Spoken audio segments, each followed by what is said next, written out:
Bonsoir à tous, bienvenue à ce webinaire AFEF hémochromatose. Alors pourquoi un webinaire hémochromatose? Vous le savez tous, du 1er au 7 juin, c'est la semaine mondiale contre l'hémochromatose. L'hémochromatose, c'est la maladie génétique la plus fréquente, avec des challenges de dépistage et de prise en charge, qui seront donc les deux grands thèmes de la soirée. Donc nous avons le plaisir d'accueillir pour répondre à ces questions le professeur Édouard Bardou-Jacquet, qui est PUPH d'hépatologie au CHU de Rennes, ainsi que le professeur Gérald Legac, PUPH en génétique et qui dirige l'unité INSERM BIG à Brest. Donc n'hésitez pas pendant ce webinaire à poser vos questions sous le bandeau, en dessous, en bas de l'écran. Moi, je les récupérerai et je les relayerai à nos orateurs durant le webinaire. Je n'hésiterai pas à les interrompre pour pouvoir transmettre vos questions et que ce soit un webinaire qui soit vivant et interactif. Donc voilà, l'introduction est terminée. Je pense, messieurs, que je vais vous laisser la parole pour nous parler de l'hémochromatose. C'est à vous. Bonsoir à tous, bonsoir Jérôme, bonsoir Gérald. Merci beaucoup Jérôme pour l'introduction. Donc effectivement, on va vous parler d'hémochromatose HFE en essayant de voir ce qui est encore un petit peu important à connaître et ce qui a pu évoluer sur les derniers temps pour être à jour en 2024. La question qui reste la principale problématique avec cette maladie, même si elle est fréquente et qu'elle est classique, bien connue de tous, c'est la question du dépistage. Et en fait, on va aborder ça en reprenant un petit peu les points classiques des critères de la qualité d'un dépistage selon la Haute Autorité de Santé. On rappelle qu'il faut que ce soit une maladie qui soit détectable précocement, qu'il faut qu'il y ait un examen de dépistage adapté qui soit facilement disponible et, si possible, peu coûteux, que les personnes à risque doivent pouvoir être facilement identifiées, qu'il faut évidemment un traitement efficace, sinon le dépistage a finalement peu de sens, que le dépistage doit diminuer la mortalité et que, au final, au niveau de la population, le dépistage doit présenter plus d'avantages que d'inconvénients. Alors, comment l'hémochromatose elle se positionne vis-à-vis de ces critères? Le diagnostic précoce, ben ça, on sait effectivement que c'est quelque chose qui est accessible puisque l'histoire naturelle de l'hémochromatose HFE, elle va évoluer en fait chez un patient qui va initialement avoir une prédisposition génétique, l'homozygosie HFE C282Y, qui au fil du temps va commencer à avoir une saturation de la transférine qui va augmenter. Ça, c'est le premier signe biologique qui va apparaître. Dans un deuxième temps, la ferritine va elle aussi commencer à monter avec le niveau de surcharge en fer. C'est ce qu'on appelle la phase d'expression biochimique. Et petit à petit, avec la constitution de cette surcharge en fer, en fait, va apparaître l'expression clinique avec des signes plus ou moins francs, en particulier au début des symptômes qui sont assez subtils, insidieux, l'asthénie, l'arthropathie, et après les atteintes organiques beaucoup plus sévères, la cirrhose, le diabète, le cancer du foie, éventuellement les atteintes cardiologiques. Donc, ce critère d'histoire précoce, finalement, on l'a dans l'hémochromatose. On sait que c'est une maladie qui va mettre extrêmement longtemps à apparaître. L'âge des premiers symptômes cliniques, même si c'est extrêmement variable, c'est plutôt autour de la quarantaine chez l'homme et cinquantaine, on va dire 60 chez la femme. Donc, on a un délai d'apparition de la maladie qui fait on peut être positionné de manière précoce dans le diagnostic. Est-ce qu'on a un test de dépistage adapté? Ça, je vous en ai parlé tout à l'heure, effectivement. Le coefficient de saturation de la transférine, tout le monde connaît. C'est important de se remettre un petit peu en tête ce à quoi ça peut servir. Ça, c'est les résultats d'une étude de très grande ampleur qui avait été faite aux États-Unis, donc pas tout à fait une population ouest européenne, mais quand même assez proche, qui avait été publiée en 2005 dans le New England. Donc 60 000 personnes en population générale qui avaient été dépistées et génotypées pour HFE. Et donc ça, c'est les résultats par génotype en fonction du niveau de coefficient de saturation de la transférine. Et clairement, avec une saturation au-delà de 45-50%, on voit qu'on arrive à attraper tous les homozygotes. Vous avez les hommes en blanc, les femmes en grisé, donc on voit qu'elles sont un petit peu plus basses. Mais il y a clairement une distinction qui va se faire entre les patients qu'on cherche à identifier et le reste de la population.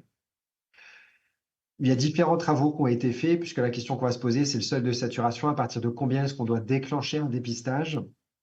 Finalement, ce qui avait été proposé par mon maître Yves Denier il y a quelques années déjà, en 2002, dans une population française, un travail qu'ils avaient fait avec la mutualité agricole.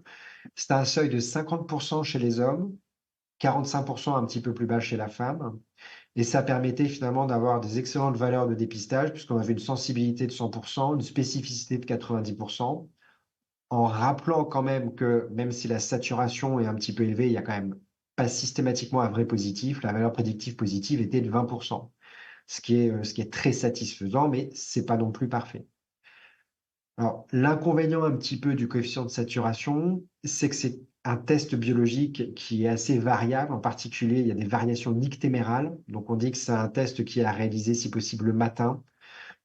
On a beaucoup dit pendant une période qu'il fallait essayer de le faire à jeun, dans la mesure où l'alimentation pouvait influencer ces valeurs. Ça a été un peu contredit par la suite, donc le à jeun est peut-être pas indispensable, mais dans la mesure du possible le matin. Se méfier aussi du cycle menstruel, parce que chez la femme, s'il y a une perte sanguine qui est abondante, vous allez avoir une hyperabsorption de fer compensatrice par la suite, et donc ça peut faire monter transitoirement un petit peu la saturation. Pas à des seuils très élevés, mais ça peut expliquer un petit peu de fluctuation. Ça aussi, ça avait été montré. Et donc, en fait, à cause de tous ces éléments, bah, ce qui est important, c'est de penser à faire un deuxième test. Vous avez une saturation de la transférine qui est élevée parce que vous avez fait ça, mais vous la recontrôlez 15 jours, un mois après, pour voir si cette élévation, elle est constante ou pas. Si c'est quelque chose de fluctuant, vraisemblablement, vous pouvez passer outre. Si vous confirmez que la saturation est au-delà des seuils, bah, il faut aller un petit peu plus loin dans le dépistage.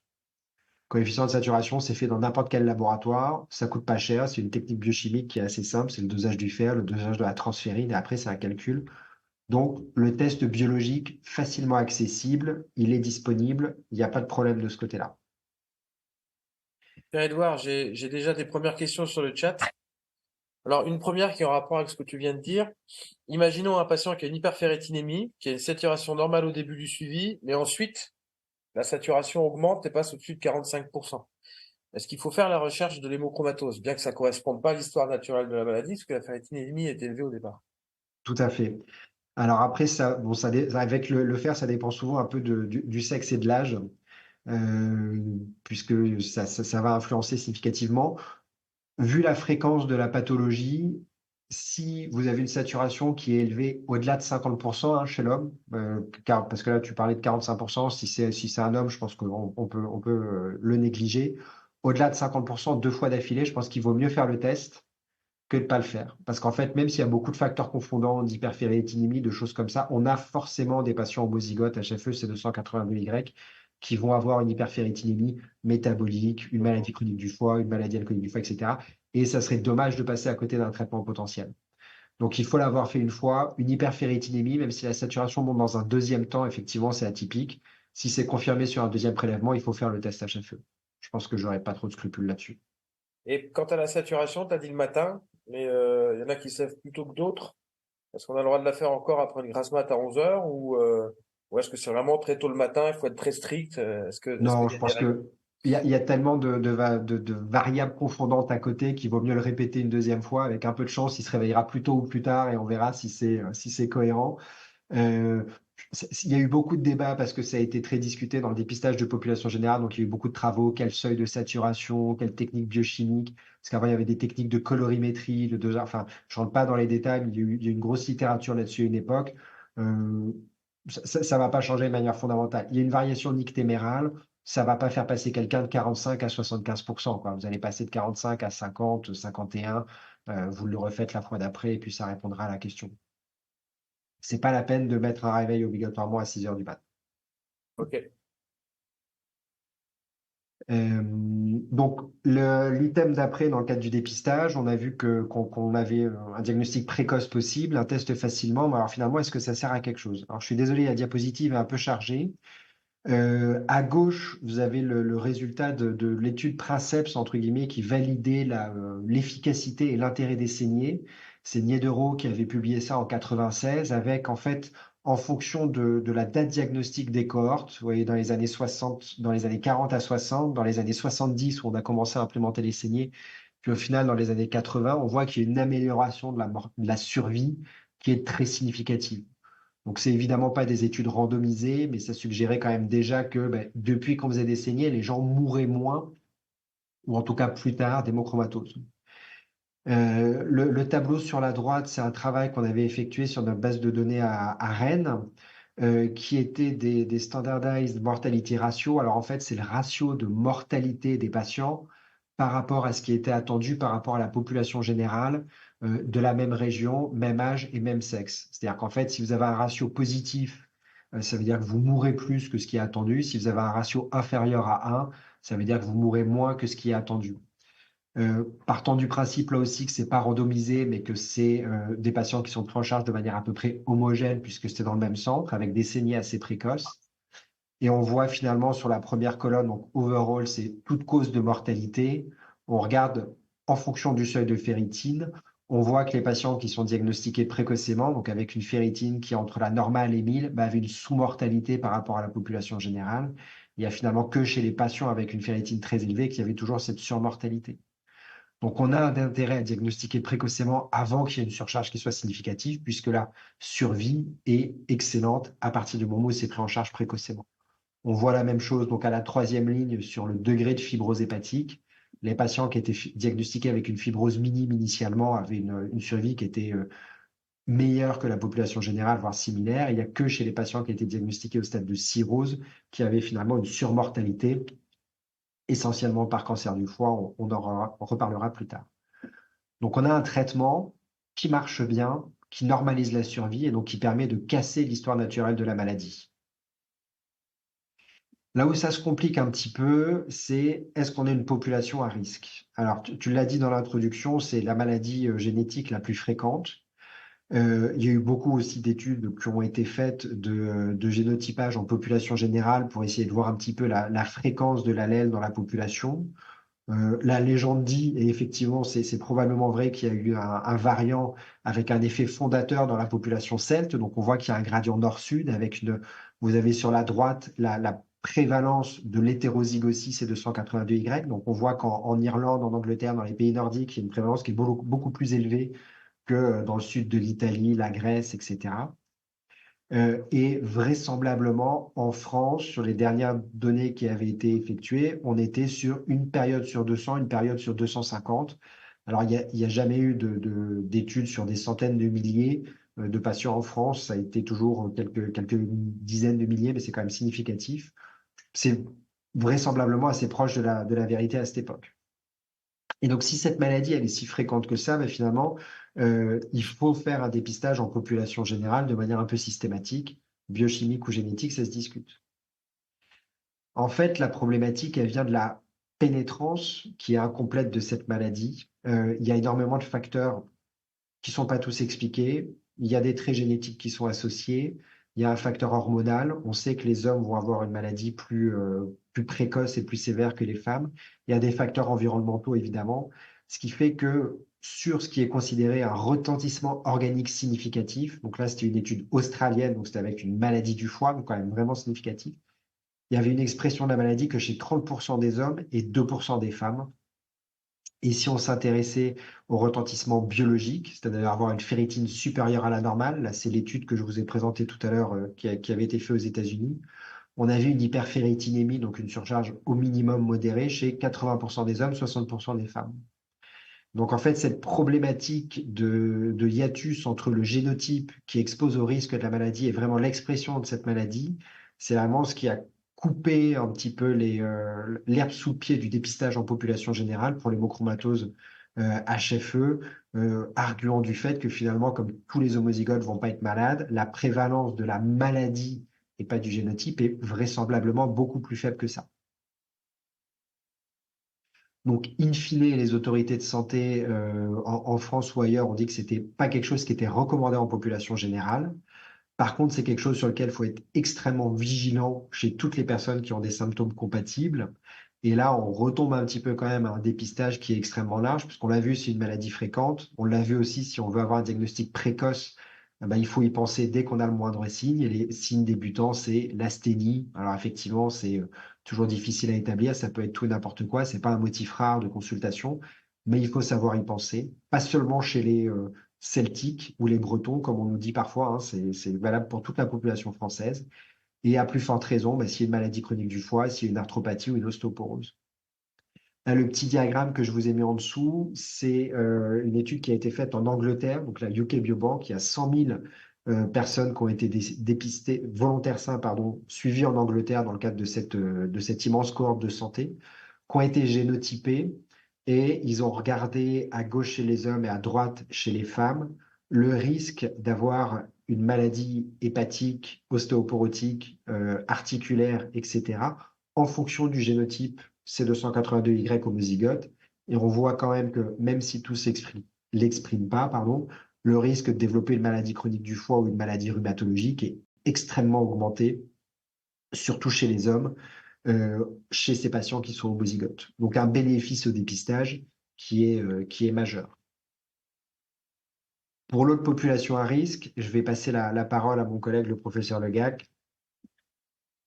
Bah, merci, hein, bonsoir à toutes et bonsoir à tous. Donc déjà, je suis très content en fait de pouvoir participer à ce webinaire. Une petite correction très rapide, je suis pas le directeur de l'équipe de recherche à Brest, mais simplement un participant à cette équipe. Du coup, ce qui va être intéressant de discuter maintenant, après tout ce qu'aura pu déjà dire Édouard, c'est on a pu évoquer le dépistage, donc on l'évoque avec finalement une expression qui est souvent biochimique et fort heureusement encore pas trop souvent clinique, ou en tout cas on espère le faire avant des signes très graves. La question après, c'est le diagnostic. Et on va pouvoir rediscuter diagnostic et dépistage dans les diapos qui vont suivre. Ce qu'il faut rappeler et que j'ai pas indiqué immédiatement, c'est que le test génétique HFE, avec la recherche de la mutation principale C282Y, c'est un test qui est remboursé depuis 2007 en France. Et il faut dire tout de suite que c'est la seule mutation dans ce gène-là pour laquelle un test va pouvoir être proposé et être remboursé. On va pouvoir évoquer ensuite la condition liée à un variant qui est beaucoup aussi discuté, beaucoup encore prescrit, qui s'appelle le variant H63D. Alors une fois qu'on a dit ça, et en prenant la suite de ce qu'a déjà dit Édouard, ce qu'on peut dire, c'est qu'on va soupçonner l'hémochromatose dans un certain nombre de conditions. On va prendre le bilan martial, on va insister sur l'élévation du coefficient de saturation de la transférine très majoritairement avant une augmentation de la ferritine, même si on a pu évoquer dans le cadre des questions qui ont été posées une situation un petit peu plus, je vais pas dire rare, mais qu'il faut savoir évoquer aussi. Mais l'histoire naturelle, c'est élévation du fer dans le plasma, élévation du coefficient de saturation de la transférine, et ça doit apparaître normalement dans une condition pure qu'on n'observe pas forcément toujours avant une élévation de la ferritine. Et si on a ce paramètre d'élévation du coefficient de saturation de la transférine, qu'on propose le test génétique, qu'on observe la mutation C282Y à l'état homozygote, alors on pose un diagnostic d'hémochromatose lié au gène HFE. On ne pose pas la question de la sévérité de la maladie, ça c'est d'autres choses qui permettra de le faire, mais au moins élévation du coefficient de saturation de la transférine, génotype C282Y homozygote au locus HFE, le diagnostic est posé. Après, encore une fois, on discutera de l'expressivité différentielle de la maladie. Alors, qu'est-ce qu'on peut faire si on ne fait pas un dépistage en population, que ce soit au niveau biochimique ou au niveau génétique, pour malgré tout améliorer le rendement, la détection des individus qui seront à risque de développer l'hémochromatose et faire en sorte qu'on puisse dépister le plus précocement que possible des individus avant les signes qui vont ne pas pouvoir être corrigés complètement, voire absolument pas corrigés par la mise en place des saignées itératives. Ben, on va s'intéresser à la génétique et au contexte familial assez naturellement. Et si on s'intéresse à la fréquence de la mutation principale C282Y en population, qu'on reprend le gradient nord-ouest-sud-est qui a déjà été présenté par Édouard, je vous ai mis des petits calculs qui vont vous permettre de comprendre en fait quelle va être la fréquence attendue en population des malades éventuels et comment, si on s'intéresse à la famille à partir de l'identification d'un cas index, on va forcément faire beaucoup mieux en termes de détection d'individus à risque. Alors on va prendre la population originaire du nord-ouest de l'Europe et on va considérer que dans cette population, la fréquence des porteurs est de 1 sur 8. Ces porteurs, s'ils se rencontrent, s'ils forment un couple, ils vont avoir la possibilité de transmettre la mutation à leur descendance une fois sur deux. Donc, si on part d'un individu de sexe masculin qui est porteur de la mutation C282Y à l'état hétérozygote, bah, il a une chance sur 8 dans la population générale de se présenter de cette façon. Il a une chance sur 2 de transmettre la mutation à sa descendance. S'il s'accouple avec une femme qui est également hétérozygote pour la mutation principale, bah, elle représente 1/8 des individus en population et elle a aussi une chance sur 2 de transmettre cette mutation à sa descendance.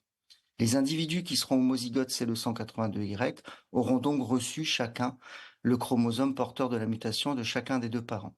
Et en population, la fréquence attendue est de 1 sur 256. Si maintenant on fait le même raisonnement, mais à partir d'une population originaire du sud-est de l'Europe, alors là, la fréquence des porteurs en population, des hétérozygotes, est de 1 sur 56, donc bien moins fréquemment observée que dans le nord-ouest de l'Europe. Après, la transmission, elle est la même, 1 fois sur 2 par le père, 1 fois sur 2 par la mère. Et là, on arrive à une fréquence en population générale de 1 sur 12 544. Donc, vous voyez que oui, il faut évoquer l'hémochromatose liée au gène HFE en dehors des populations celtes, mais on voit aussi que la fréquence attendue, en fonction des populations et des origines géographiques, fera qu'on évoquera volontiers l'hémochromatose, comme ça a été dit en introduction, comme la maladie génétique la plus fréquente, quelles que soient les populations, quel que soit l'âge rencontré dans le monde. Ça, c'est vrai sur le plan de la génétique, mais c'est vrai surtout si on s'intéresse aux populations d'origine nord-européenne, pour pas dire les populations celtes. Donc, du coup, la probabilité de rencontre de cette maladie, elle varie beaucoup en fonction de l'origine géographique. Alors, si on s'intéresse au dépistage dans les familles, qu'est-ce qu'on va se dire? Bah, c'est une maladie autosomique récessive. Donc ça, c'est déjà un petit peu ce que j'ai présenté en m'intéressant aux fréquences en population. Ce qui veut dire qu'évidemment, et ça a déjà été très bien rappelé, les deux sexes, génétiquement parlant, vont pouvoir être atteints de la même façon. Alors après, la maladie va pas se présenter avec la même sévérité chez les hommes et les femmes. Ça, c'est factuel. Mais sur le plan de la génétique, les deux sexes vont être considérés de la même façon. Ce que l'on sait, et ce que j'ai essayé de vous indiquer, c'est que la transmission va se faire par les deux parents, qui sont le plus souvent hétérozygotes. Alors, je peux pas vous présenter, je peux pas pointer sur la diapositive, mais si on prend mon arbre familial, qu'on s'intéresse à la génération 3, on va considérer que les individus 3 et 4 sont hétérozygotes. On sait qu'en étant chacun hétérozygote, la probabilité d'avoir un enfant atteint à chaque naissance est de 1/4, 25%. Alors c'est une probabilité et ce 1/4 se présente à chaque naissance. Et vous voyez que sur l'arbre que je vous ai présenté, finalement vous avez une fratrie où il y aura en fait 3 frères atteints et seulement une sœur qui n'est pas atteinte. Donc ce que l'on veut dire par là, c'est que à partir du moment où on a identifié un cas index dans une famille, avec une expression biochimique ou clinique de la maladie, la possibilité de dépister de façon précoce d'autres individus va être beaucoup plus importante si on s'intéresse à la famille de ce premier cas identifié que si on reste à l'échelle de la population générale. Donc on peut passer à la diapositive suivante. Alors après, et ça a été très bien rappelé par Édouard aussi, va se poser la question de la pénétrance. Alors à quoi bon finalement on peut se poser la question comme ça, dépister dans des familles des individus qui seront homozygotes C282Y, si ces individus, au moment du test génétique, n'expriment pas du tout, ne serait-ce qu'au niveau biochimique, des stigmates d'une surcharge en fer. Ben, on va bien être embêté parce qu'au fond, on n'a aucun moyen de leur dire s'ils vont être concernés ou pas par la pathologie plus tard dans leur vie. Et ça, c'est un vrai problème. Et ça a été, en fait, comme l'a déjà dit Édouard, un frein essentiel à la proposition d'un dépistage génétique dans la population. Cette incapacité, à partir du moment où le génotype est identifié, de prédire si oui ou non la maladie va vraiment se déclarer chez les individus homozygotes C282Y. Alors on sait qu'il y a des facteurs additionnels qui vont venir au-delà du génotype C282Y homozygote expliquer que la maladie va apparaître ou pas, qu'elle va apparaître de façon plus sévère et plus rapidement ou pas. En s'intéressant aux facteurs qui sont déjà décrits dans la littérature, principalement l'âge, parce que c'est une maladie de l'adulte et la surcharge en fer, on sait qu'elle s'accroît avec le temps. On sait que les hommes sont plus sévèrement atteints que les femmes parce que tout simplement, ils expriment naturellement moins d'epsiline, Donc cette hormone qui régule les quantités de fer dans l'organisme est finalement moins présente chez les hommes que chez les femmes, donc ils sont plus sujets au développement d'une surcharge en fer. On sait qu'il va y avoir des facteurs qui vont atteindre aussi la fonction hépatique, et en atteignant la fonction hépatique, ils vont réduire parfois la synthèse d'epsiline, ils vont parfois aussi réduire la synthèse de transférine, enfin ils vont réduire un certain nombre de protéines qui sont impliquées dans le métabolisme du fer et sa régulation, et ça va avoir tendance à aggraver l'apparition de la surcharge en fer dans le compartiment sanguin, puis dans le compartiment tissulaire. Mais on va expliquer, avec différents facteurs, et en particulier l'alcool au niveau hépatique, qu'environ 30% de la variabilité chez les homozygotes C282Y. Et il reste 70% à expliquer encore. Donc ça reste un terrain de recherche important. On sait qu'il va y avoir des facteurs génétiques additionnels, et on sait qu'il va y avoir des facteurs génétiques additionnels justement parce que des études ont pu montrer que si on s'intéresse aux homozygotes C282Y dépistés dans le cadre d'un dépistage familial à partir d'un cas index et qu'on compare le phénotype observé chez ces individus à des cas isolés en population d'homozygotes C282Y, on voit qu'ils expriment plus souvent la maladie et le plus souvent elle est plus sévère que ceux qui expriment la maladie en étant des cas isolés en population générale. Donc on sait qu'il y a des facteurs génétiques additionnels, on sait qu'il y a un trait génétique supplémentaire pour reprendre les propos d'Édouard, et donc on sait que c'est pertinent, pour cette raison-là aussi, de s'intéresser au dépistage familial, parce qu'à partir d'un cas index, la probabilité d'avoir un autre homozygote qui va exprimer la maladie est plus grande dans les familles qu'en population générale. Diapositive suivante. Donc ça, c'est ce qui amène en fait aux recommandations actuelles au niveau européen. Donc les recommandations qui ont été éditées en fait il y a quelques mois et qui résument en fait ce que je viens de vous dire. C'est une maladie de l'adulte avec une défaut de pénétrance, mais il y a une expressivité plus forte dans les familles que chez les cas isolés. Donc à partir d'un cas confirmé dans une famille, on va pouvoir proposer un test génétique en plus du bilan martial aux apparentés au premier degré. Alors qu'est-ce que ça veut dire? Essentiellement les frères et sœurs en première intention. Ceux qui sont déjà adultes, qui sont d'un âge comparable, voire plus âgés, et chez lesquels, en fait, le dépistage va pouvoir être plus efficace. La question qui reste souvent posée en littérature, c'est que faire des hétérozygotes? Vous faites un dépistage familial, vous avez un cas index qui est homozygote et vous avez des frères et sœurs qui sont seulement hétérozygotes. Qu'est-ce qui va se passer? On va pouvoir s'intéresser au conjoint ou à la conjointe pour redéfinir éventuellement un risque de voir apparaître des enfants une fois sur 4 homozygotes C282Y. Mais est-ce qu'on a intérêt à le faire systématiquement? Non. Dépister un homozygote C282Y alors qu'il n'est qu'un enfant, alors qu'on sait que c'est une maladie de l'adulte, ça n'a pas beaucoup de sens. Donc on va proposer en fait ce dépistage chez un adulte qui est apparenté au premier degré à un homozygote, qui est en âge d'avoir déjà eu des enfants, le plus souvent, et on va proposer le dépistage chez sa conjointe ou chez son conjoint pour évaluer le risque d'être homozygote chez les enfants, mais chez les enfants majeurs. Je sais pas, j'ai un peu bégayé, pardon, mais l'idée c'est ça, c'est vraiment de rester à l'échelle de l'âge adulte. Diapositive suivante. Alors, je vais essayer de ne pas prendre trop de temps pour vous dire ça, mais je crois que c'est important de redire que le test génétique HFE aujourd'hui, il est centré sur la mutation C282Y et il ne prend en compte aucune autre variation au locus HFE. Si on reste sur les recommandations de la Haute Autorité de Santé, sur les conditions du remboursement du test génétique, mais également sur des recommandations à l'échelle européenne, voire au-delà.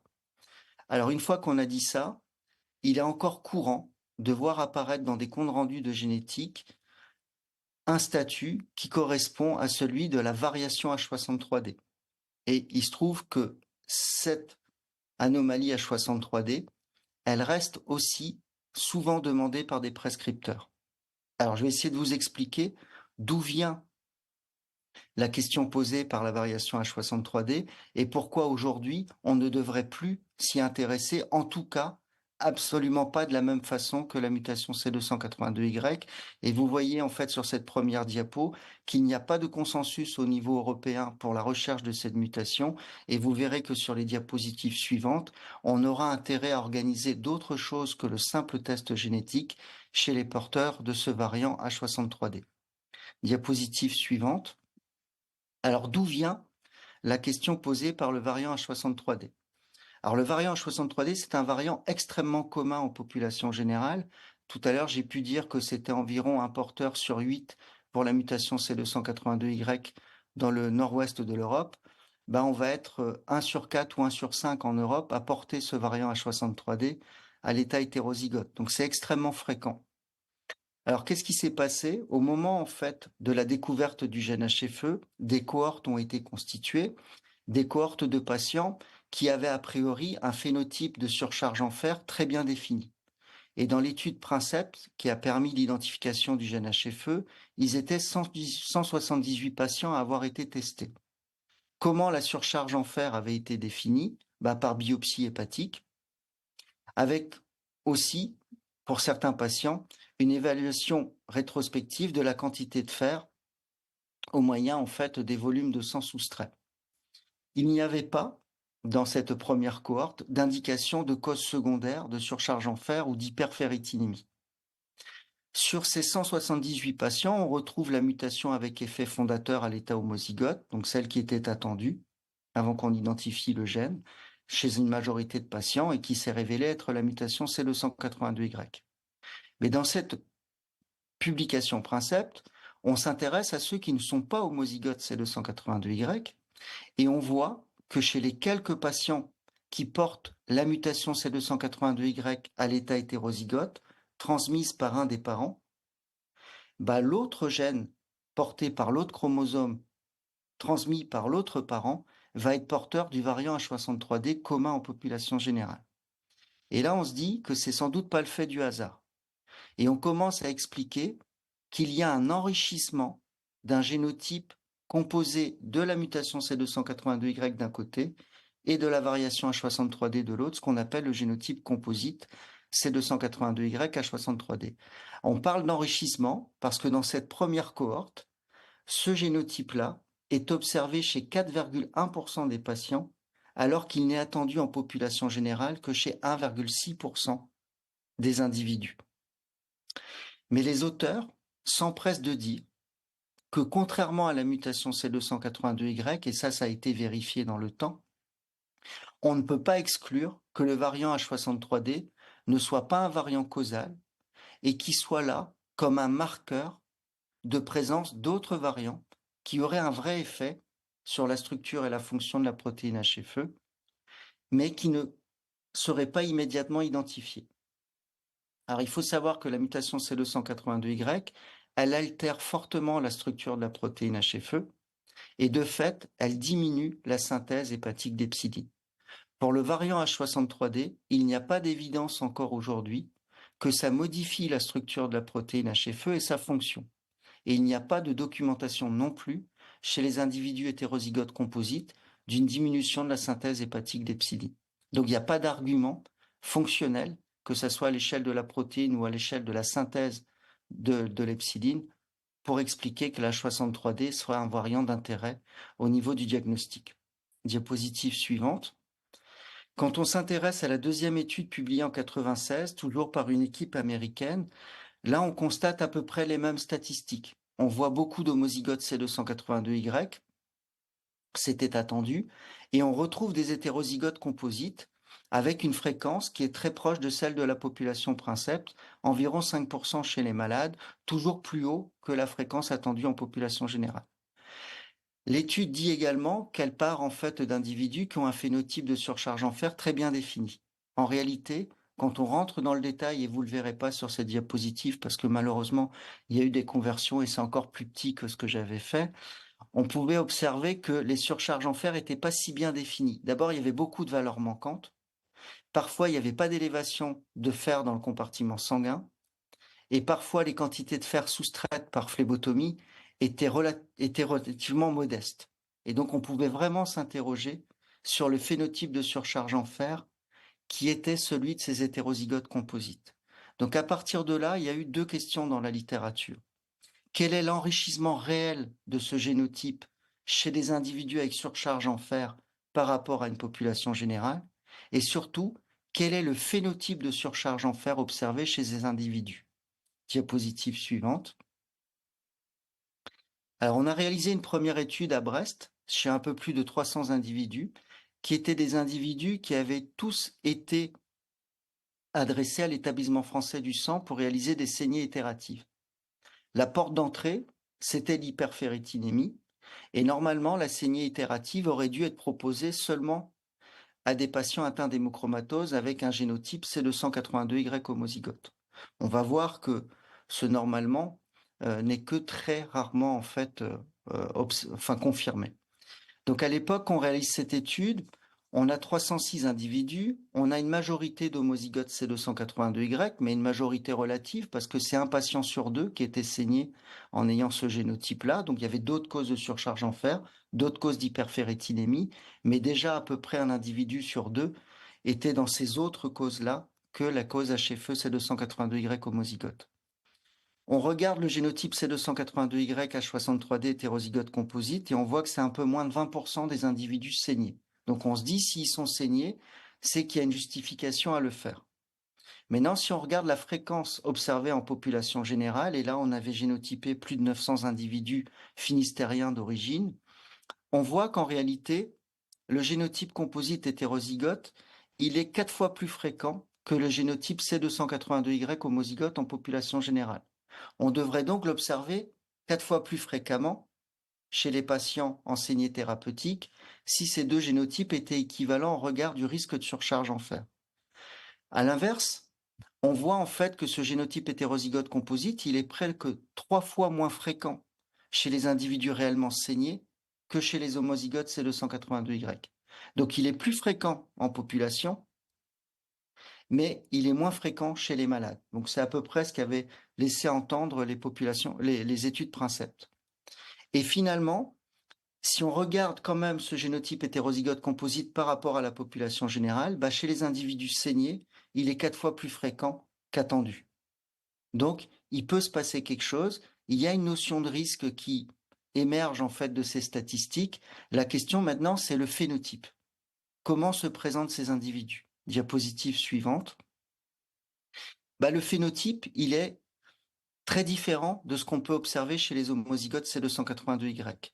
Sur cette même étude, vous voyez en fait que quand on compare la ferritine sérique, ce qui est en fait la porte d'entrée des saignées itératives dans cette étude, bah, il n'y a pas de différence significative entre les homozygotes et les hétérozygotes composites.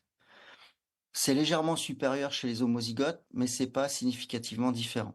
La quantité de fer soustraite par phlébotomie, elle, est clairement supérieure chez les homozygotes C282Y que chez les composites, ce qui laisse amener à penser que la surcharge en fer tissulaire était clairement plus importante dans le cas des homozygotes que des hétérozygotes composites. Surtout, ce qui est extrêmement marquant, c'est que quand on s'intéresse à l'histoire naturelle de la maladie et quand on s'attend à observer une surcharge en fer au niveau du compartiment sanguin avec élévation du coefficient de saturation de la transférine avant que le fer s'accumule dans les tissus et que la ferritine augmente, ben on voit que c'est pas du tout vérifié chez les composites, ou très peu. La saturation de la transférine, elle n'est que légèrement augmentée, et encore, elle est plutôt légèrement augmentée chez les hommes et pas chez les femmes, parce qu'en moyenne, c'est dans cette étude, on était en deçà des 45%. Donc ça veut dire que l'histoire naturelle de la maladie, on la retrouve pas chez les composites par rapport à ce qui avait été décrit chez les homozygotes. Diapositive suivante. Donc ça, c'est ce qui amène en fait aussi aux recommandations actuelles au niveau européen. C'est-à-dire que quand on a un homozygote C282Y, avec élévation du coefficient de saturation de la transférine, le diagnostic est posé. La question va être de savoir s'il y a une surcharge en fer importante au niveau tissulaire, et la question va être de savoir de pouvoir la quantifier et de proposer un traitement par saignée itérative le plus tôt possible pour éviter les manifestations cliniques qui pourront pas être corrigées ou qui seront les plus graves. Chez un hétérozygote composite, on n'est pas du tout dans le même contexte. On sait qu'on va avoir une élévation éventuellement du coefficient de saturation de la transférine, mais on sait qu'elle va être modeste. Alors, le plus souvent, c'est l'hyperféritinémie qui est observée et qui pose question chez ces individus. Donc la question qui devient la plus importante, c'est à quoi est due l'hyperféritinémie chez les hétérozygotes composites si elle ne vient pas d'une élévation du coefficient du fer dans le compartiment sanguin de manière préalable. Donc il faut se poser la question des facteurs autres, éventuellement non génétiques, qui sont les plus nombreux. Et puis il faut se rappeler qu'hyperféritinémie, c'est pas synonyme de surcharge en fer. Et donc si on veut poser la question de la saignée itérative chez eux, bah, il faut aussi vérifier qu'il y a une vraie surcharge en fer au niveau tissulaire. Et la meilleure façon de le faire aujourd'hui, c'est l'IRM. Et Édouard, en fait, reviendra sans doute là-dessus tout à l'heure. Donc diapositive suivante. Alors, OK, on a une fréquence qui a un petit peu augmenté. On a une hyperféritinémie qui peut poser la question des saignées. On a une augmentation du coefficient de saturation de la transférine qui n'est pas toujours présente. Est-ce que cette étude qu'on avait réalisée, finalement, elle est différente de ce qu'on peut observer dans la littérature? La réponse est non. Il y a une accumulation en fait de papiers dans la littérature qui convergent tous dans cette direction. Et puis on avait fait une étude plus récemment encore plus large où on s'était intéressé à plus de 1000 patients, toujours suivis dans les établissements français de santé, et qui étaient en fait pour lesquels il y avait une indication de saignée du fait d'une hyperféritinémie. Diapositive suivante. Chez ces individus, on a posé en fait la question de la raison en fait de l'hyperféritinémie et des raisons pour lesquelles les prescripteurs finalement proposaient les saignées itératives. On a pu réaliser une étude où on a fait des dosages biologiques chez tous les individus, proposer un questionnaire médical pour tous les individus. Et à l'issue en fait de cette étude, ce qu'on a pu montrer, c'est que à peu près un quart des sujets saignés par enfin, pour lesquels on réalisait des phlébotomies entre 2012 et 2016 en France, à l'établissement français du sang, seulement un quart présentait le génotype C282Y homozygote. Quand l'hémochromatose était évoquée chez d'autres individus, c'était parfois parce qu'il y avait ce génotype hétérozygote composite, donc on va pouvoir reposer en fait les mêmes questions que tout à l'heure, mais ce qui était un peu plus alarmant, c'est que l'hémochromatose liée au gène HFE était évoquée chez des individus, près d'un quart, pour lesquels il y avait soit pas de mutation sur le gène HFE, donc un test génétique avait été réalisé, il était normalement négatif, mais on nous parlait d'hémochromatose liée au gène HFE malgré tout, ou alors il était mal interprété, ce test génétique. Et ça pose d'autres questions. On pouvait voir variant C282Y à l'état hétérozygote, mais l'état hétérozygote, ça suffit pas à poser un diagnostic. On pouvait voir variant H63D à l'état homozygote, ça ne sera jamais associé à une surcharge en fer, ou on pouvait voir variant H63D à l'état hétérozygote, et de la même façon, ça expliquera jamais une hémochromatose. Et pourtant, c'est la façon avec laquelle le prescripteur s'adressait à l'établissement français du sang, une fois sur 4, pour demander des saignées itératives. Diapositive suivante. Dans cette étude, on a reposé la question de l'élévation du coefficient de saturation de la transférine, de la ferritine sérique, de la quantité de fer soustraite par phlébotomie, et on a confirmé à plus large échelle les observations qu'on avait faites précédemment. Donc, il n'y a pas de différence significative dans la ferritine sérique entre les homozygotes et les composites, mais il y a une très forte différence dans la quantité de fer soustraite par phlébotomie. Clairement, les hétérozygotes composites ont très peu de fer au niveau tissulaire quand ils en ont. Et l'élévation du coefficient de saturation de la transférine ne s'observe que chez une minorité d'hétérozygotes composites et majoritairement chez les hommes. Donc on peut définir une notion de risque à l'élévation du coefficient de saturation de la transférine, mais on n'expliquera souvent pas l'hyperféritinémie et encore moins une surcharge en fer chez ces individus porteurs du génotype composite. Diapositive suivante. Alors, quelle est la cause de l'hyperféritinémie chez ces individus hétérozygotes composites? Si ça peut pas être expliqué le plus souvent par la génétique, par quoi ça va pouvoir être expliqué? Voilà ce qu'on s'est posé comme question supplémentaire dans cette étude. On avait un questionnaire médical, on avait des bilans biologiques, on avait des mesures morphologiques comme le périmètre abdominal. Donc on a pu poser un certain nombre de questions et poser un certain nombre d'hypothèses. Ce qu'on a relevé chez les hétérozygotes composites, c'est que plus d'une fois sur deux, ils présentaient un syndrome métabolique défini par l'observation de 3 critères parmi 5, périmètre abdominal élevé, triglycérides élevés, HDL faible, avec ou sans traitement, pression artérielle élevée, glycémie à jeun élevée. Donc les critères que vous connaissez très bien. Et on a pris la barre à 3 et plus. Barre 3 et plus, il y avait quand même un hétérozygote composite sur 2 qui présentait un syndrome métabolique. Et vous savez bien que dans le syndrome métabolique, l'hyperféritinémie sérique, en fait, la ferritine sérique augmente et elle augmente assez précocement. Donc ça pouvait être une cause d'hyperféritinémie et ça pouvait aussi expliquer pourquoi on enlevait très peu de fer chez ces individus.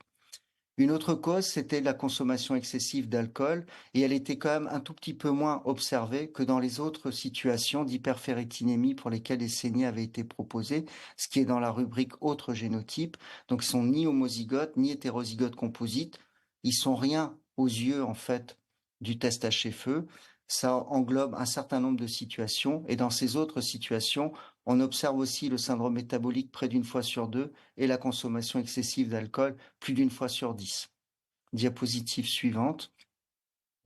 Donc si maintenant on repose la question du bien fondé de la saignée itérative en comparant des hyperféritinémies ou des syndromes métaboliques à l'hémochromatose liée au gène HFE et à la mutation C282Y à l'état homozygote, si on regarde en fait cette population d'individus saignés à l'EFS, on voit que la ferritine sérique était un tout petit peu différente, mais elle avait même tendance à être plus forte chez dans le cas des syndromes métaboliques que dans le cas de l'hémochromatose liée au gène HFE de façon définie comme étant pure et liée seulement au gène HFE. La quantité de fer soustraite, c'est l'image inverse. C'est beaucoup plus de fer soustrait chez les homozygotes C282Y que dans le cas du syndrome métabolique. Donc, syndrome métabolique dans cette cohorte de patients adressés à l'établissement français du sang entre 2012 et 2016, qui était l'opérateur à cette époque principal pour les saignées itératives au niveau national, syndrome métabolique une fois sur 2, hyperféritinémie métabolique dans 75% des cas, associée à de l'obésité telle que définie par une mesure du périmètre abdominal. Donc vous voyez que la majorité des individus qui étaient saignés il y a quelques années à l'EFS, ce n'étaient pas des hémochromatoses, c'était le plus souvent des individus avec des hyperféritinémies secondaires. Et là-dedans, la confusion était forte pour le génotype hétérozygote composite. Diapositive suivante. Je termine avant de redonner la parole, j'ai été trop bavard.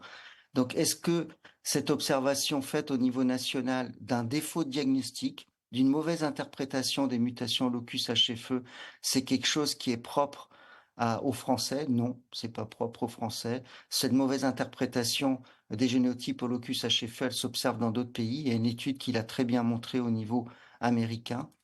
Est-ce que des saignées sont réalisées en dehors de la France chez des patients qui ont une hyperféritinémie métabolique ou un syndrome métabolique bien défini? Non, ça existe ailleurs aussi. Est-ce que la saignée est utile chez ces individus? Là, je vous renvoie à une étude qui a été très bien réalisée par l'équipe de Rennes et dont Édouard parlera mieux que moi et qui a montré que dans le cas de l'hépatosidérose dysmétabolique, non seulement la saignée n'améliorait pas un certain nombre de paramètres qui étaient propres à cette condition, mais en plus, était associé à une prise de poids supplémentaire chez les individus, certainement parce que l'hyperféritinémie baissait du fait des saignées et qui se pensaient de cette façon-là sortis d'affaires, alors qu'un régime alimentaire plus approprié et un peu plus d'exercice leur aurait certainement fait plus de bien. Donc je pense que je peux m'arrêter là. Je suis trop bavard, j'en suis désolé. Merci Gérald. J'en profite de la question courte, réponse courte. On a un petit peu de retard. Est-ce que l'homozygosie H63D est un cofacteur possible d'atteinte hépatique en combinaison avec d'autres facteurs de risque, d'autres étiologies de maladies chroniques du foie? L'homozygosie H63D, elle est associée à aucune situation de surcharge en fer. Même avec élévation du coefficient de saturation de la transférine. Donc vraiment, cette homozygosie très fréquente en population générale, il faut la considérer comme totalement neutre. Et les situations que vous évoquez au-delà de la génétique doivent s'expliquer justement en dehors de la génétique. Merci. Je pense qu'effectivement, merci Gérald, c'était vraiment hyper important le travail que vous avez fait pour les signes, parce que ça montre que même si c'est une maladie qui est ancienne, bien décrite, bien connue et assez simple, il y a beaucoup de mauvais diagnostics inappropriés, pardon, et d'incompréhension. Surtout là, enfin voilà, comme tu l'as bien rappelé, je vais passer vite sur le schéma, sur le chevauchement qu'il y a entre le syndrome métabolique, l'hyperféritinémie, l'hépatosidérose, la maladie stéatosique du foie. C'est des situations extrêmement fréquentes et il faut que les gens soient bien au clair quand même sur l'hémochromatose HFE. C'est de l'homozygosie C282Y, H63D. Ça n'a pas d'intérêt en diagnostic. Après, tu l'évoquais effectivement, c'est si on a un profil de patient un petit peu particulier où on se pose la question de savoir si il n'y a pas une vraie surcharge en fer alors qu'il n'est pas homozygote HFEC 282Y. Ben là, on a un outil qui va nous permettre de répondre à cette question, c'est l'IRM hépatique. Donc, il a été montré depuis quelques années que c'était un excellent examen avec une très bonne sensibilité et spécificité pour dépister et évaluer la surcharge en fer, voir si c'est des patients qui vont ou pas avoir une surexpression. On ne sait pas exactement à partir de quel seuil la surcharge en fer est significative. Il n'y a pas beaucoup de données qui aient été bien faites là-dessus. Mais si on se réfère aux études plus anciennes sur l'hémochromatose HFE, on dit qu'il y a un risque de fibrose à partir d'un seuil de 100-120 micromoles par gramme. Donc, d'une manière globale, on peut considérer que c'est quelque chose de significatif. Une excellente corrélation entre la ferritine et la concentration hépatique en fer, mais on sait aussi qu'il y a beaucoup de contextes particuliers. Il y a eu un travail de consensus qui a été fait récemment au niveau européen pour essayer de clarifier un petit peu ces seuils de ferritine et de surcharge en fer. Là encore, c'est de l'avis d'experts, il n'y a pas de données scientifiques. Il a été proposé de dire qu'une hyperferritinémie inférieure à 550 était modérée, entre 550 et 1000 était peut-être significative, et au-delà de 1000, on avait quand même potentiellement une surcharge en fer qui pouvait être significative. Nous, on a essayé de regarder dans notre base de données donc, tout l'historique de nos IRM qu'on a fait depuis des années avec du génotypage dessus. Et vous avez sur ce graphique, en fait, les résultats en fonction du niveau de ferritine, de la concentration hépatique en fer en IRM. Donc, tout à gauche, les grades 1, c'est les patients qui ont une ferritine inférieure à 550. Vous voyez la proportion en bleu de ceux qui ont une surcharge, une IRM hépatique normale et en orange, une très légère surcharge, compris entre 30 et 70. Donc, on voit qu'en fait, en dessous de 550 de ferritine, il n'y a quasiment jamais de surcharge en fer. Si on regarde à droite, c'est les patients qui ont plus de 1000 de ferritine. On voit que l'immense majorité avait une concentration hépatique en fer supérieure à 80 micromoles par gramme. C'est ce qui était considéré dans le seuil de ce papier européen. Donc, une surcharge qui peut être considérée comme significative. Et entre les deux, c'est 50-50. Donc, on n'a pas de vraies données scientifiques de qualité qui permettent de répondre, mais finalement, on peut considérer que si on a une ferritine en dessous de 550, on est à peu près certain qu'il n'y aura pas de surcharge. Au-dessus de 1000, c'est important d'essayer de faire une IRM pour voir s'il y a vraiment une surcharge en fer ou pas, pour voir, Gérald vous en reparlera tout à l'heure, s'il faut pousser un peu les investigations sur le plan génétique. Entre ces deux valeurs, ça va dépendre du contexte, en fonction de l'âge, du sexe, du terrain. Est-ce qu'il est nécessaire ou pas de pousser les investigations? À noter que chez un patient qui est homozygote C282Y, on a posé un diagnostic, on n'a pas de doute de ce côté-là. Donc, l'IRM n'a pas d'intérêt. On sait qu'il va y avoir une surcharge qui va être proportionnelle à l'IRM. Donc, c'est pas indispensable de pousser plus loin de ce côté-là. Donc, l'IRM, c'est vraiment dans les situations indéterminées, si on a un petit doute. Et donc, si on a un doute sur une surcharge, Gérald, je te repasse la parole pour voir comment est-ce qu'on va pousser les explorations génétiques. Bon, alors je suis l'ennemi de moi-même, donc là je vais essayer de me contenir, je vais faire rapide. Donc du coup, ça c'est à nouveau en fait des recommandations qui viennent d'être éditées au niveau européen, hein, qui sont des recommandations des pathologues. Donc ce qu'il faut retenir, c'est du coup le bilan biologique et puis l'indication du test génétique. Donc à partir en fait d'une élévation du coefficient de saturation de la transférine, face à une hyperféritinémie, on va s'intéresser au test HFE, ça je pense que vous l'avez bien compris. On va essayer de poser un diagnostic d'hémochromatose avec la mutation C282Y homozygote et on va se méfier de la situation du variant H63D. Et si on observe une hyperféritinémie chez ces variants hétérozygotes composites tels qu'on a évoqué tout à l'heure, on va essayer de renseigner les causes secondaires d'hyperféritinémie et on va poser la question de la surcharge en fer tissulaire vérifiée par IRM avant éventuellement de leur proposer des saignées. Si maintenant on est dans le contexte en fait d'une diminution en fait ou d'une valeur normale du coefficient de saturation de la transférine alors que l'hyperféritinémie est manifeste, eh ben, on va aussi poser la question en fait de facteurs secondaires. Donc là, on rentre dans le deuxième bras que je peux pas vous pointer de l'algorithme. Et on va pas oublier en fait le fait qu'il y a des formes d'hyperféritinémie génétique qui ne sont pas des formes d'hémochromatose, qui peuvent être des formes avec surcharge en fer tissulaire sans forcément élévation du fer dans le compartiment sanguin, ou des formes d'hyperféritinémie dites bénignes, ou des formes d'hyperféritinémie associées à de la cataracte. Donc là, il y aura un signe clinique qui sera assez clairement évocateur, parce que dans l'hyperféritinémie cataracte, la cataracte est très précoce, hein, elle apparaît dans les premières années de vie le plus souvent. Donc l'hyperféritinémie avec la cataracte, on va pas évoquer une hémochromatose. Et puis il y a aussi les situations en fait d'hyperféritinémie qui vont être associées à des manifestations neurologiques. Et là, il faut aussi pouvoir évoquer, même si on va pas en parler ce soir, les situations de neurodégénérescence associées à des surcharges en fer, mais qui sont aussi dans un contexte un peu différent. Alors, ces hyperféritinémies génétiques très rares, on les met de côté, et puis on va poser la question finalement à quel moment organiser un test génétique au-delà de la mutation C282Y homozygote. Alors d'abord, pas le faire de façon trop systématique, ne pas vouloir le faire dans un cadre de débrouillage.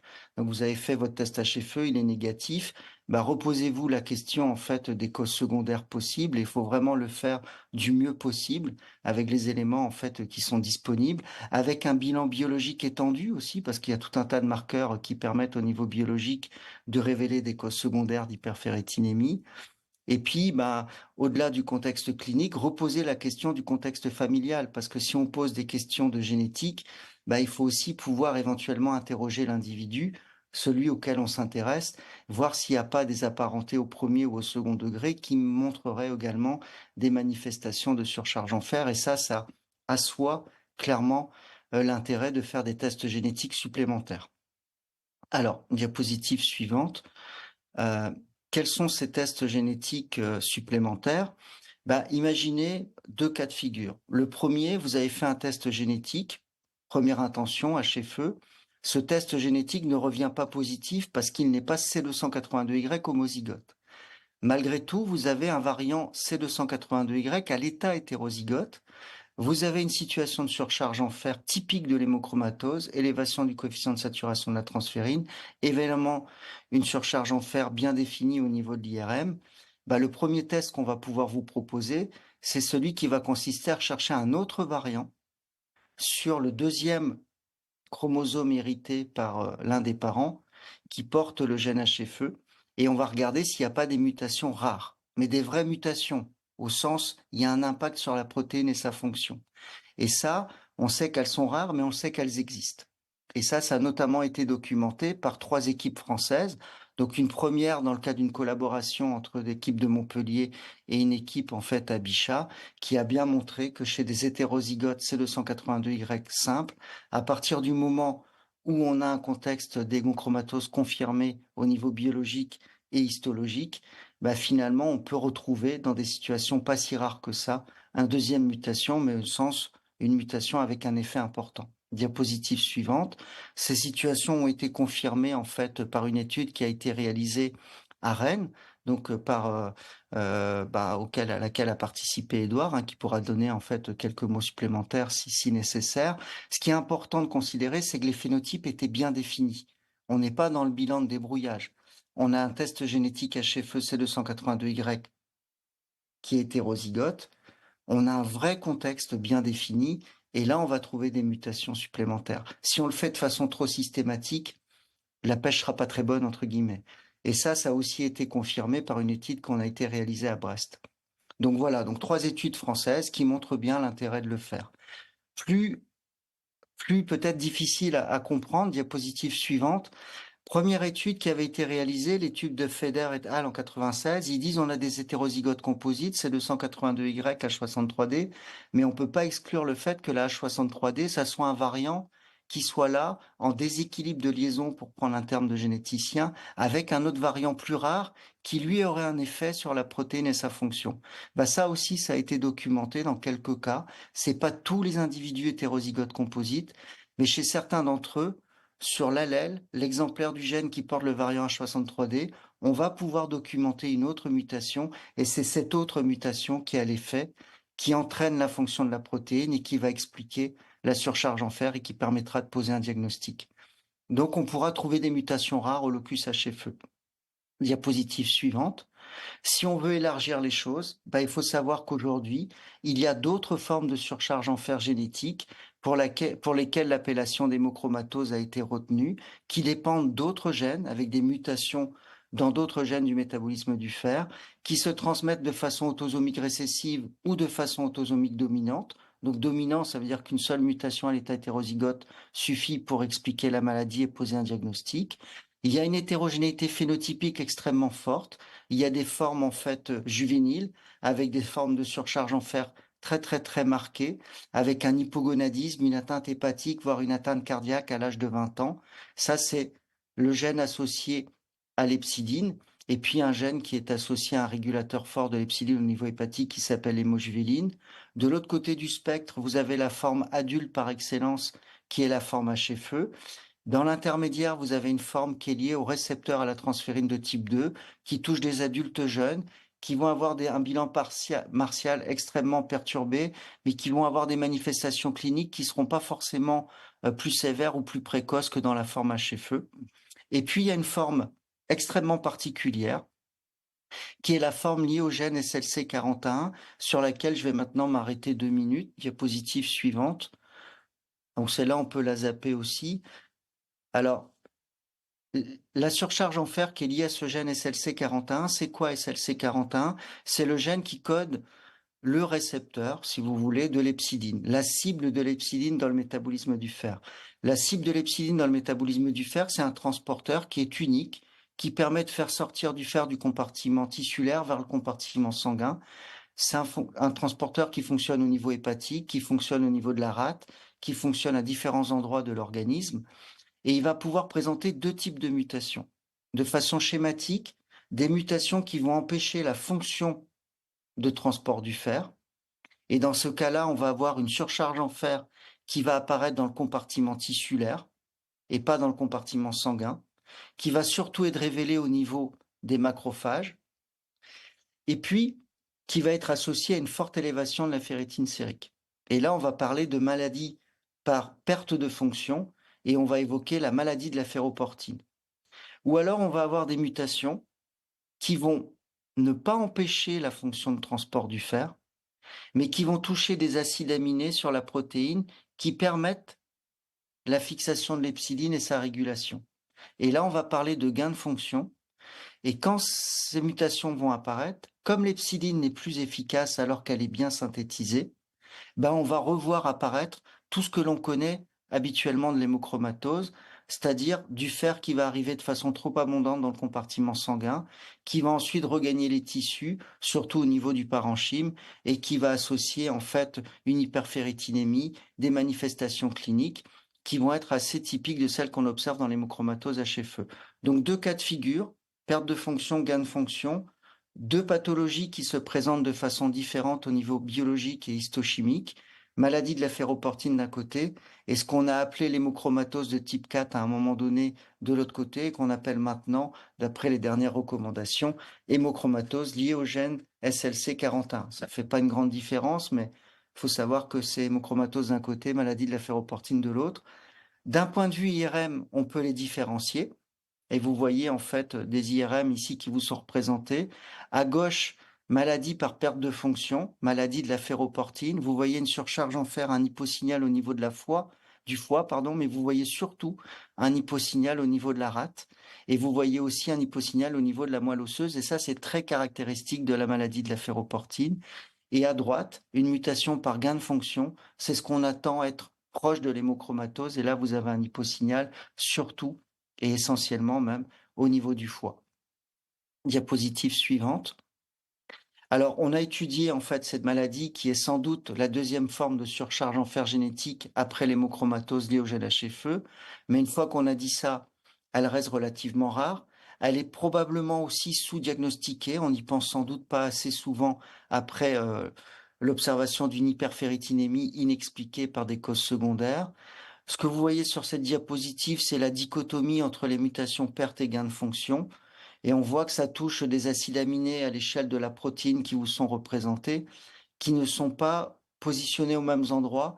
Et ça, on peut l'expliquer très bien aujourd'hui avec des travaux en fait, à l'échelle de la protéine et des tests in vitro. Et donc, on a une dichotomie parfaite entre la localisation des mutations, ou quasiment parfaite, sur la protéine, et le retentissement de ces mutations à l'échelle de l'organisme, avec d'un côté la maladie de la ferroportine et de l'autre l'hémochromatose. Diapositive suivante. Ce qui est intéressant aussi dans cette situation, c'est le contexte de l'hyperféritinémie. La ferritine sérique est souvent beaucoup plus importante et de façon beaucoup plus précoce dans le cadre de la maladie de la ferroportine avec perte de fonction que dans le cas de l'hémochromatose liée au gène SLC41. Et donc, c'est ce qu'on avait essayé de faire apparaître en faisant un ratio qui vous est représenté en bas à gauche, où c'est le rapport ferritine sur âge. Et on voit que dans le cadre de la maladie de la ferroportine en vert, ce ratio est plus élevé que dans le cas de l'hémochromatose liée au gène SLC41. Sur le panel qui se trouve au-dessus, vous retrouvez exactement ce qu'on attend dans l'hémochromatose, élévation du coefficient de saturation de la transférine très augmentée si c'est une mutation gain de fonction, hémochromatose liée au gène SLC41, et peu augmentée, voire normale ou même diminuée dans le cas de la maladie de la ferroportine. Donc, un même gène, deux types de mutations, et en fonction des mutations, deux présentations en fait biologiques et histologiques, voire cliniques différentes de la maladie. Et ce qu'on peut dire aujourd'hui, c'est qu'il y a un score pour cette forme génétique hors HFE qui se veut relativement fréquente, qui est la maladie de la ferroportine avec les mutations perte de fonction, qui a été développée par l'équipe de Rennes, et je vais laisser maintenant naturellement Édouard en parler. Après la dernière diapositive que je vais commenter, juste pour vous dire qu'en génétique, sur cette diapositive, le problème, c'est que quand on s'intéresse à des mutations rares, souvent c'est des mutations qu'on a des difficultés à expliquer dans un premier temps et on a des difficultés à poser un diagnostic parce qu'on n'a pas assez d'informations au niveau phénotypique, parce que les études familiales ne sont pas faites ou pas suffisamment bien faites. Et alors on doit faire des tests fonctionnels in vitro, voire des tests fonctionnels à l'échelle d'organismes entiers. Alors c'est rare, ça se fait très peu, mais on a la capacité à le faire et on le fait très bien dans le cadre de la maladie de la ferroportine ou de l'hémochromatose liée au gène SLC41. Et on va dire là, parce que je veux laisser la parole à Édouard, que j'ai juste voulu me faire un tout petit peu plaisir en vous disant qu'on a cette petite expertise à Brest et qu'on a la capacité avec les cliniciens référents comme Édouard, de temps en temps, d'aller essayer d'expliquer des situations en faisant ces tests de génétique fonctionnelle. Alors, je m'excuse pour le temps que j'ai pris et je laisse la parole maintenant totalement à Édouard. Merci Gérard, non, pas de souci. Bon, on sent bien l'expertise. Effectivement, c'est des choses assez compliquées pour arriver à caractériser ces variants. Donc, rapidement, tu le disais, pour le score ferroportine, c'est effectivement quelque chose qu'on va peut-être pas dépister suffisamment chez ces patients métaboliques et qui ont un profil qui est parfois un peu ambigu. C'est quelque chose qu'on avait fait à partir de la base de données du centre de référence en se basant sur des paramètres assez simples, hein, le sexe, l'âge, le niveau de surcharge en fer biologique et à l'IRM et les paramètres du syndrome métabolique. L'idée, c'est qu'en fait, dans l'immense majorité des cas, il n'est pas nécessaire d'aller jusqu'au test génétique. C'est facilement calculable. C'est disponible sur Internet. Vous le trouvez facilement et vous voyez s'il faut ou pas aller requérir une expertise de quelqu'un qui connaît bien la ferroportine pour faire le test et le caractériser, ou si ça reste simplement métabolique, ce qui est le cas dans l'immense majorité des cas. Alors pour finir, on va parler un petit peu du traitement avec une question qui a taraudé aussi la littérature pendant quelques temps, mais qui est maintenant assez bien caractérisée. C'est quand est-ce qu'il faut commencer le traitement? Le but, c'est de prévenir les complications, donc traiter avant l'atteinte organique, parce qu'elle va pas toujours régresser. On a longtemps en France conseillé de saigner dès que la ferritine était supérieure à la normale. Les anglo-saxons avaient un peu remis ça en cause, mais ils ont fait une étude en 2017 avec des procédures fantômes, donc les gens ne savaient pas s'ils avaient une vraie saignée ou pas, et qui a montré qu'il y avait finalement une amélioration de la qualité de vie dès une surcharge modérée, donc dès une ferritine supérieure à la normale. Il y avait des questionnaires de qualité de vie qui montraient que la saignée avait un intérêt.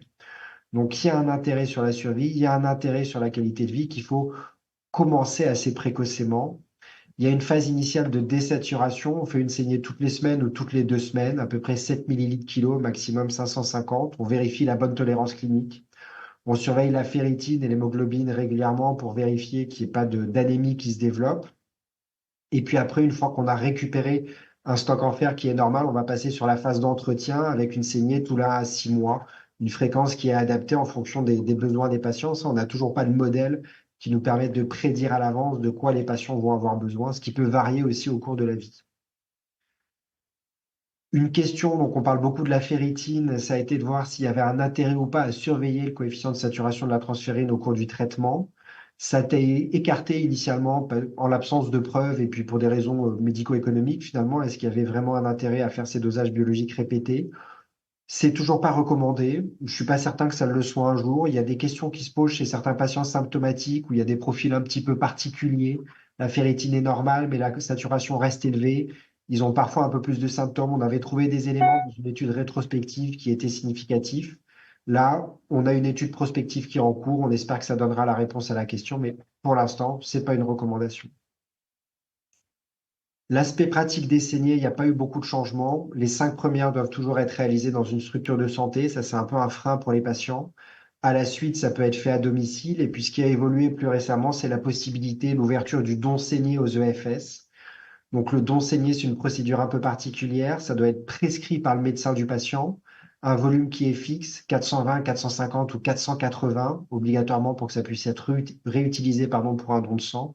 Il y a les mêmes contre-indications et mesures de précaution que pour un don de sang habituel, mais ça permet en fait aux patients de donner leur sang en faisant leur saignée, ce qui a un avantage quand même énorme pour eux pour l'accès aux soins et pour le FS, puisque ça fait un nombre de donneurs de sang qui est très significatif.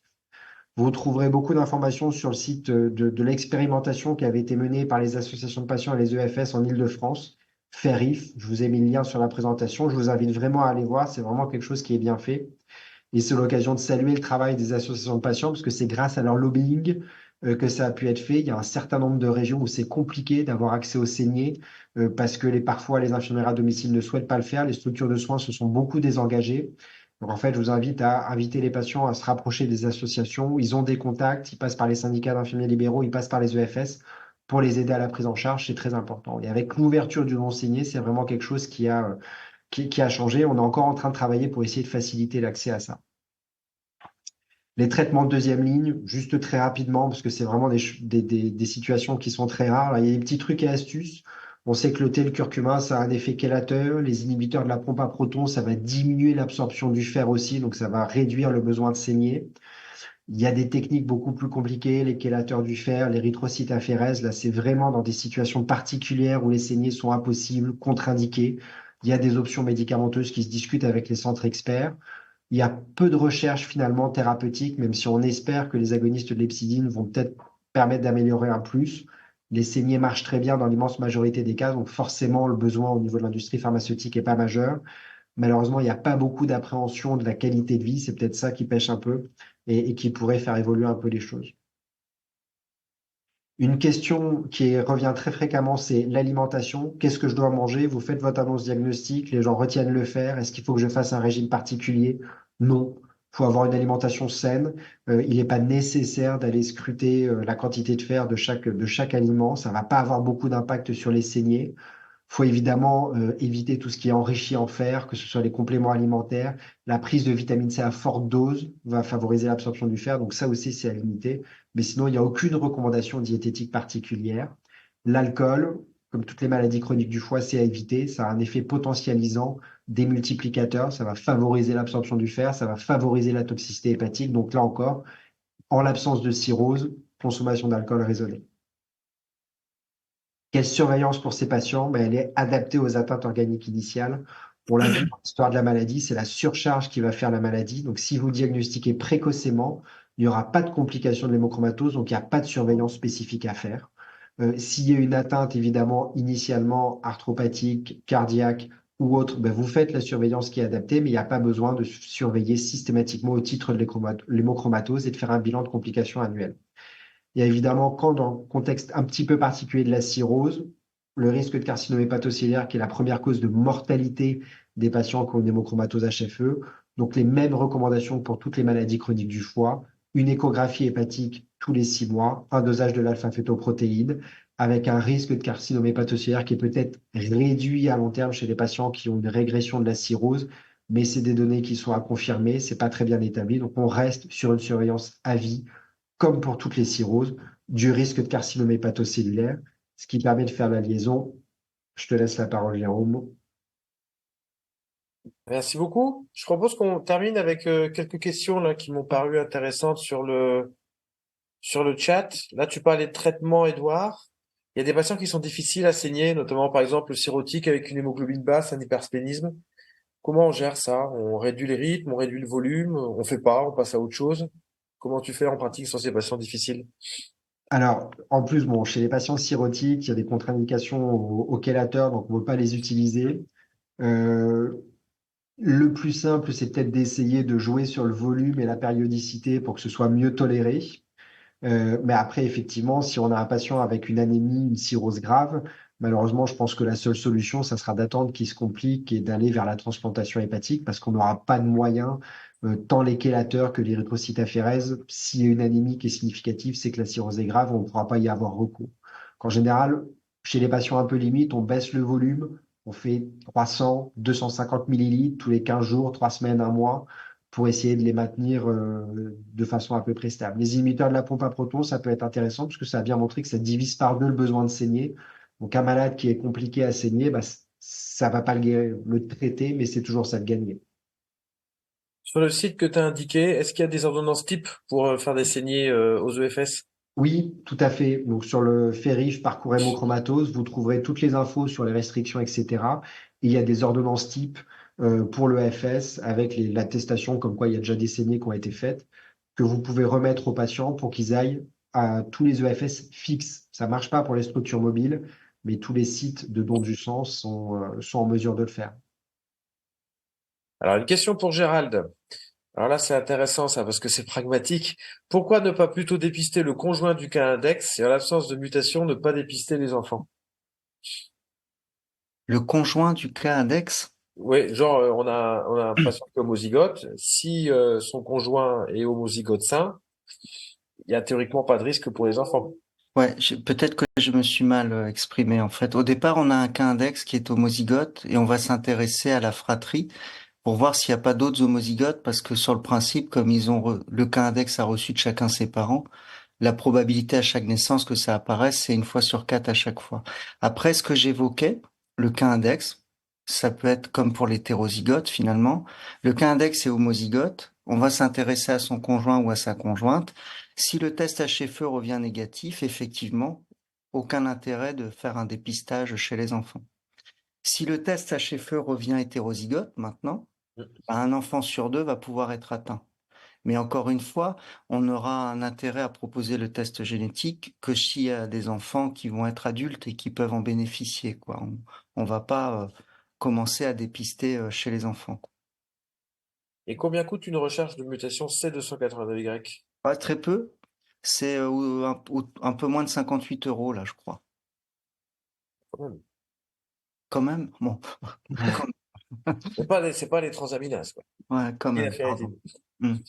Ouais, Tiens, on va C'est revenir aux remboursé. méthodes. Comme le disait Gérald, je pense que ce qui est important, parce qu'on a le problème de temps en temps, c'est que C282Y est remboursé, donc c'est 58 euros, c'est pas anodin, mais c'est pas si excessif que ça. Mais H63D, il faut vraiment se méfier de temps en temps, alors que c'est pas prescrit, ça peut être proposé par les laboratoires aux frais du patient, et ça pose parfois un problème. Alors ça, c'est un souci, hein, parce que le test H63D, on n'a pas parlé des 65C là ce soir, qui est un variant très rare et qui n'a pas plus d'impact que la H63D. Donc ces trois recherches-là peuvent être systématiquement recherchées par des laboratoires, en fait. Enfin, ces trois tests-là. Et ils Mais vont être à vus avec recommander. C282Y parce qu'ils font la recherche en parallèle, quoi. Et effectivement, si c'est pas prescrit, ça va quand même enfin, ça peut être facturé, mais le truc, c'est que c'est souvent prescrit. Mm. Il faut pas écarter non plus le fait que encore aujourd'hui, alors qu'il n'y a pas de recommandation pour le faire, alors qu'il faut se méfier du statut hétérozygote composite, au laboratoire, on reçoit des prescriptions où on veut tout de suite le H63D. Alors, nous, on le fait pas d'emblée, et on est quelques laboratoires à plus le faire. Les laboratoires privés, en fait, qui maintenant ont pris entre guillemets le marché parce que le test est remboursé et qui réalisent sans doute 8 tests sur 10 en France, eux, ils le font. Voilà, systématiquement. Maintenant, la question, c'est pour les prescripteurs qui veulent absolument le variant A63D, pourquoi ils le réclament? Sans doute, ils ont déjà Mm. posé la question de cause secondaire, très bien. Si le test génétique est réalisé malgré tout, même si on a exclu des causes secondaires, de toute façon, la prise en charge du patient dépendra du fait qu'on aura bien documenté une surcharge en fer ou pas derrière l'hyperféritinémie. Et c'est pas le test génétique qui fera qu'on fera des saignées itératives ou pas. C'est bien le fait d'avoir bien documenté la surcharge tissulaire en fer et notamment d'avoir fait une IRM. Si on fait un test génétique supplémentaire H63D, absolument aucune recommandation de faire du dépistage dans les familles après non plus, quoi.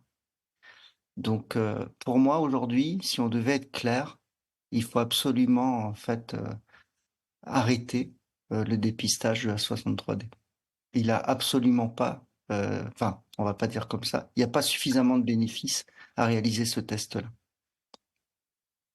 Alors, quelques petites questions sur les méthodes diagnostiques hépatiques. Est-ce qu'il y a des faux positifs de l'IRM pour la surcharge en fer, Edouard? Est-ce qu'on peut Non. faussement surévaluer avec l'IRM? Alors, voilà. Si on va dans la question de radiologue pointu, oui, ça existe s'il y a des erreurs de sélection d'antenne ou s'il y a des erreurs de sélection de régions d'intérêt, mais c'est rare. Ça a été quand même bien calibré. Les logiciels maintenant qui sont proposés, c'est fait assez automatiquement. Donc, il y a peu de risque d'erreur. Effectivement, si vous avez quelque chose d'extrêmement discordant, il faut se poser la question, mais c'est vraiment pas fréquent. Et après, alors là, toute une volée de questions sur l'élastométrie. Alors, je t'en fais trois, hein, très simple. Est-ce qu'il y a un seuil de fibroscan pour la fibrose? Est-ce qu'on peut utiliser d'autres méthodes d'élastométrie? Puis au final, quelle est la place de la PBH, s'il en reste une? Alors, place de la PBH, c'est facile, on n'en fait plus, sauf indication hépatologique habituelle, c'est-à-dire bilan étiologique de choses qu'on ne comprend pas. L'élastométrie, on avait commis une petite étude il y a quelques années où on avait suggéré que le seuil était très bas. On était à 6,5, 7 kilopascal, un peu comme dans l'hépatite B, pour pouvoir éliminer de la cirrhose, la fibrose significative avec certitude. Là, on est en train d'essayer de récupérer des données de manière un peu plus large. Vraisemblablement, on n'est pas si loin que ça des seuils habituels, donc je pense autour de 7-8 kilopascal, avec malheureusement des toutes petites séries, parce qu'il y a, comme je vais vous le dire, pas beaucoup de biopsies qui sont faites. Donc quand on demande à tous les centres, ils nous disent, bah non, non, nous, ça fait 15 ans qu'on leur fait plus de biopsies, même y compris avec des collègues européens. Donc pas des données très robustes, mais je pense que oui, l'élastométrie, c'est quelque chose qui marche bien. D'une manière générale, un petit peu comme dans les maladies métaboliques ou peu inflammatoires, donc un seuil un peu plus bas. On n'a pas encore fini les analyses, je ne peux pas vous dire, mais je dirais 7, autour de 7 kilopascal. Et une toute dernière question pour clôture ce webinaire. Tu as parlé que les IPP, ça ralentissait l'absorption du fer. Est-ce qu'il y a un effet dose? Est-ce qu'il y a une dose d'IPP à partir duquel ça marche pas? Est-ce qu'il y a une dose à partir duquel, est-ce qu'on peut augmenter? Enfin, est-ce que c'est juste les IPP point ou est-ce que la dose joue? Alors, j'ai pas d'étude dose-effet pour répondre. Je sais que l'étude qui avait été faite, publiée dans Gastro-entérologie, hein, c'était quand même un joli truc randomisé. C'était des IPP simple dose qui avaient été utilisés, donc qui divisaient l'absorption du fer par deux, le besoin de saigner par deux, pardon. Donc, je dirais qu'effectivement, si on n'a pas beaucoup d'effets, on peut peut-être tenter d'augmenter la dose, voir s'il y a ou pas un effet dose. J'en suis pas convaincu. Globalement, avec les IPP, c'est pas toujours le cas. Mais si effectivement c'est une question, je dirais qu'on prend pas de gros risques à essayer de monter un peu la dose pour voir si on diminue encore un peu l'absorption du fer. Très bien. Moi, Éc- si je peux me permettre une petite Vas-y, Gérald, vas-y. remarque très rapidement, autant H63D, on préconise pas, on recommande pas, mais s'il y a une situation inexpliquée de surcharge en fer chez un individu qui serait négatif C282Y ou que hétérozygote C282Y, faut rappeler en fait l'intérêt des tests génétiques dits de panel de gènes pour Mhm. ces indications-là, parce que ça sera des causes rares génétiques identifiées, mais ça sera quand même des causes assez largement expliquées par la génétique et qui permettront de rejoindre en fait les recommandations habituelles pour HFE ou de s'intéresser à la maladie de la ferroportine. Et donc, il faut penser aussi que ces causes-là existent et qu'il y a des laboratoires dits référents sur le territoire. Ils sont 8 aujourd'hui, hein, donc il y a différents laboratoires en France. C'est des tests qui sont pas pris en charge, mais c'est des tests qui sont facturés entre établissements et en aucun cas aux patients ou aux patientes. Donc, ces tests génétiques, il faut y penser pour des cas non résolus par HFE C282Y et s'adresser au laboratoire référent au niveau national pour que ces tests soient réalisés. quand il n'y a pas de cause secondaire évidente et surtout quand il y a l'idée d'un contexte familial, quoi. C'est hyper important, ouais. Le message est passé. Merci. Écoutez, il est temps de conclure. Je voulais remercier tous les auditeurs qui étaient nombreux et qui ont assisté à ce webinaire. C'est une très bonne chose. Merci à nos deux excellents orateurs. Je pense que maintenant, on a tout ce qu'il faut pour bien dépister et bien prendre en charge les patients avec une hémochromatose. Pour finir, je vous rappelle les deux prochains rendez-vous de l'AFEF. Tout d'abord, les journées recommandations, prise en charge du carcinome hépatocellulaire qui se tiendront à Paris les 20 à 21 juin 2024. Donc, venez nombreux. Il y aura tous les experts français qui restitueront les recommandations et avec des topos sur l'état de l'art. Ça va être deux journées qui vont être extrêmement intéressantes. Et diapositive suivante, bien entendu, notre congrès annuel de l'AFEF, si on peut voir la diapo, s'il vous plaît, qui se tiendra comme chaque année, début octobre, du 4 au 6. Et cette année, on aura le plaisir d'être à Antibes. Donc venez nombreux nous rejoindre au congrès à Antibes. Voilà, je vous remercie à tous. Je vous souhaite une excellente soirée et à très bientôt sur un prochain rendez-vous de l'AFEF. Au revoir. Bonne soirée à tout le monde. Bonne soirée.